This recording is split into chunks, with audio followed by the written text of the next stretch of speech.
Olá, minhas amigas e meus amigos. Alegrias. E quando eu falo alegrias, eu me cerco de flores e de frutos. Eu adoro flores. Acho o colorido delas uma coisa fascinante. Para mim, flores são anjos que se materializam. Alguém me pergunta sobre essa pimenteira. Foi presente de um amigo, presente do Zé Luiz. E ela tem resistido. Dizem que a pimenteira atrai a inveja, atrai o mal olhado e neutraliza eles. Estou explicando isso porque vários seguidores me fazem perguntas desse tipo. Mas, minhas amigas, meus amigos, aproxima-se o dia 14, o dia em que está sendo convocada uma greve geral no Brasil. Mas o que vem a ser, sobretudo para as novas gerações que me ouvem, o que vem a ser uma greve, sobretudo uma greve geral? De onde vem a palavra greve? É uma palavra francesa. Grève era um lugar às margens do rio Sena, em Paris. Grève significa cascalho, areia, gravetos, uma mistura de areia, cascalho, gravetos às margens de um rio. E havia um lugar, um place. Place em francês não é exatamente praça, é lugar, a place de grève, o lugar da greve, o lugar onde se encontrava essa areia, esse cascalho. Ficavam perto do cais e perto do porto, e ali se encontravam os trabalhadores, empregados e desempregados, para falarem da sua vida, do seu cotidiano, das suas mazelas, para reclamarem das condições de vida e de trabalho. Na Place de Grève, ou seja, no lugar da greve, ali surgiram as primeiras greves, no final do século XVIII, no período da Revolução Francesa.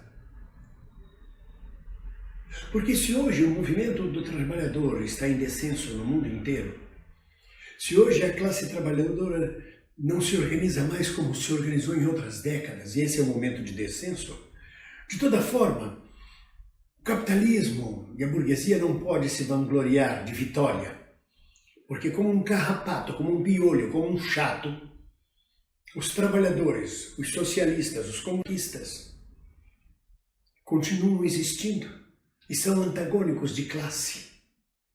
Estão aí para pentelhar ou não a classe dominante, a elite, que compra e paga miseravelmente a mais-valia dos trabalhadores.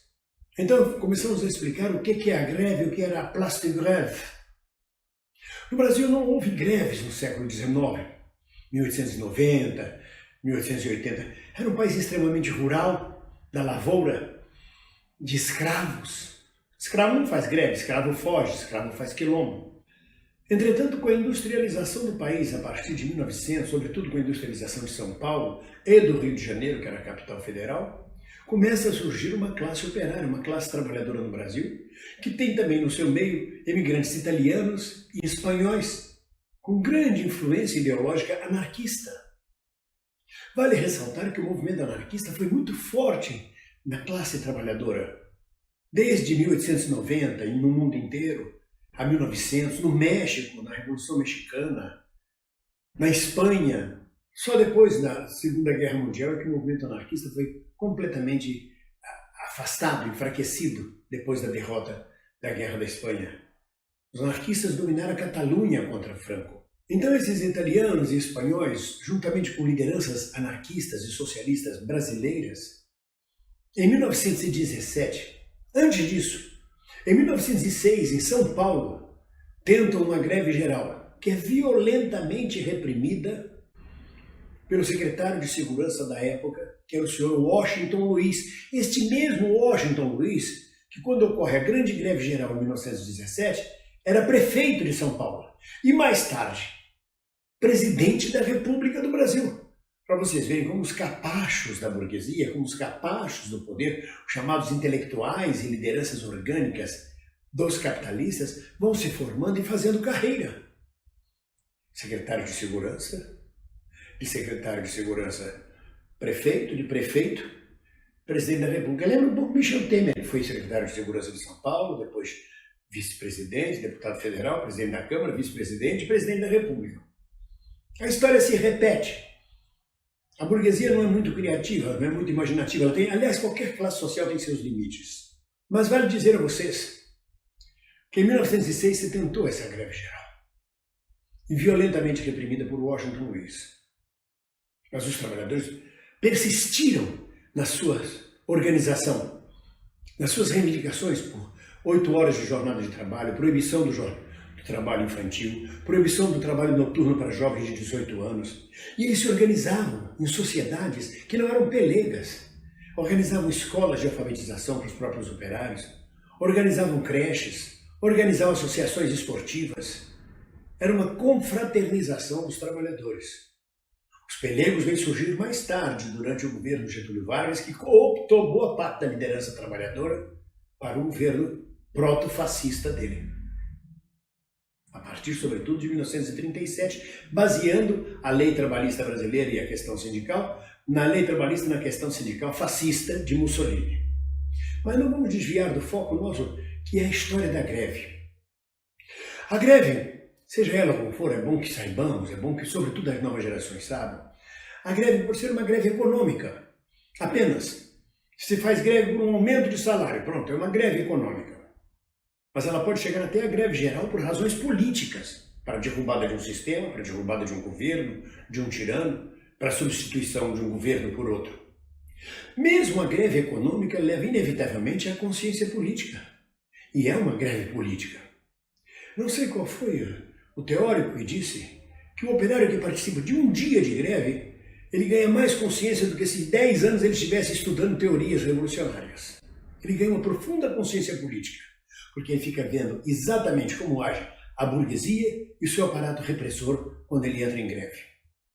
Hoje chegou-se a tal ponto de conquista, vamos dizer assim, democrática, que a greve tem regulamentos, é reconhecida por lei, é um direito de lei, um direito legal, não é mais uma greve selvagem. A greve de 1917, a grande greve brasileira de 1917, foi quase que espontânea. Os anarquistas, os socialistas estavam preparados para juntos estarem comandando a greve, direcionando a massa. Mas foram 30 dias de greve geral em São Paulo, Rio de Janeiro, Porto Alegre, Pelotas e algumas cidades de Minas Gerais. 30 dias parou o país. Começou a greve num cotonifício em São Paulo e ela foi crescendo a tal ponto, até o momento em que a polícia matou um líder anarquista chamado José Martinez. O enterro deste homem foi uma coisa assombrosa para a cidade de São Paulo, que na época não tinha 500 mil habitantes, talvez. Teve 70 mil pessoas em silêncio marchando na cidade de São Paulo até o cemitério do Araçá, acompanhando o corpo deste líder anarquista assassinado pela polícia. Foi um escândalo, foi um terror. Os trabalhadores tocaram terror, digamos assim, contra o sistema. Porque esse papo de greve econômica, a greve só tem fins econômicos, a greve é o direito do trabalhador para lutar pelos seus direitos, também pelo direito de ter o poder do Estado na sua mão, de dirigir o Estado. Esse é o direito último do trabalhador. O direito final do trabalhador é a tomada do Estado nas suas mãos, é o controle da economia a partir dele. E não a partir de um Paulo Guedes, que é banqueiro, e não a partir de financistas, e não a partir de capitalistas, de pessoas que só têm ganância e lucro, que não têm noção de fraternidade nem de solidariedade, a não ser de fraternidade e solidariedade individual. Eu faço caridade, eu conheço cheio de dondocas que eu conheço, eu convivo no mundo. O senhor tiver alguma roupa sobrando, vamos ajudar, vamos enviar uma roupa para o pobre. Não é assim que se resolve a questão social. Isso é um ato que apenas ameniza a culpa de quem se sente culpado por ter tanto e outros terem tão pouco. É a chamada caridade burguesa hipócrita. Mas voltemos à greve de 1917. As mulheres tiveram grande participação nesta greve. São Paulo parou, o Rio parou. Em São Paulo houve confrontos armados. A polícia não ousava sair na rua porque haviam atiradores nos telhados. Ela não foi uma greve pacífica, os trabalhadores em casa. Ela foi uma greve violenta. Foi uma greve seríssima, reprimidíssima, mas os trabalhadores obtiveram a vitória. Em vários lugares tiveram de 15% a 30% de aumento dos seus salários e suas reivindicações foram atendidas. Claro que depois dessa greve de 1917, depois da Grande Vitória, veio uma grande repressão. Centenas de lideranças, de líderes italianos, espanhóis, anarquistas foram deportados do Brasil.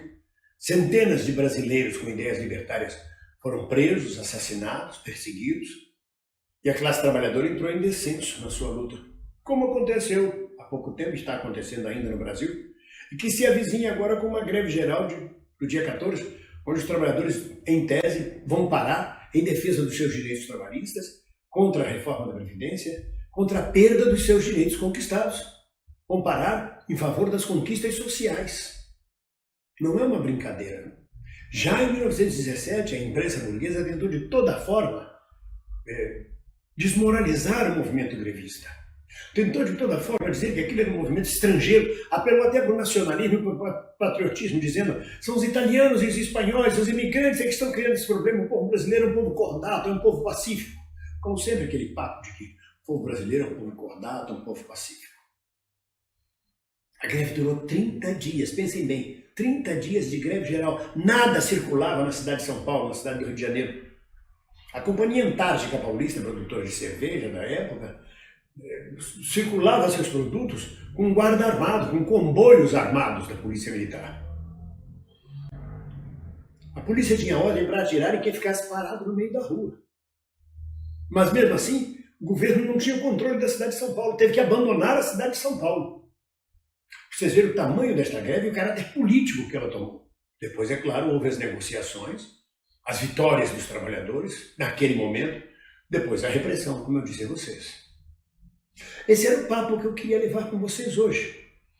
O que é a greve, quando ela surge, o que é a greve que se aproxima para o dia 14 de junho, o que ela significa, o que ela pode significar para o Brasil, neste momento tão cruel, neste momento tão amargo, em que todas as conquistas sociais brasileiras estão sendo destruídas, que toda a nossa riqueza está sendo entregue, e que nos revolta, e que é um direito de todos os trabalhadores que produzem a riqueza desse país, de dizer, chega, isso nós não queremos. É o direito de greve, é o direito de lutar por nossos direitos. Porque eu também sou trabalhador, eu não sou rico, não sou proprietário, não sou empresário. Eu vendo, eu alugo a minha força de trabalho, a minha criatividade. É assim que eu vivo. É assim que vivem os artistas. A sua ampla maioria são exatamente trabalhadores. Pouquíssimos deles são empresários também. Então essa greve de 1917, ela fica na memória do Brasil. Foi a maior greve da história do Brasil. E isso é que a burguesia, por mais que sacuda, por mais que prenda, por mais que persiga, por mais que venha o Bozo dizer que os comunistas são a desgraça da nação, por mais que uma parcela dos trabalhadores, daqueles menos ideologizados, daqueles menos politizados, daqueles mais atrasados, os setores mais atrasados, os trabalhadores venham dizer que os comunistas ou os petistas são culpados por toda a crise econômica do país, os socialistas, os comunistas, os anarquistas, os trabalhadores em geral, aqueles que lutam ao lado dos trabalhadores, estão aí, mesmo em descenso, sendo a mosca que pousou na sopa da burguesia. A luta continua, a luta não acaba. No próximo vídeo eu vou falar sobre as grandes greves que ocorreram no Brasil durante a ditadura militar de 64. A greve de Osasco e depois as greves do ABC Paulista, já com Lula à frente da liderança dessas greves.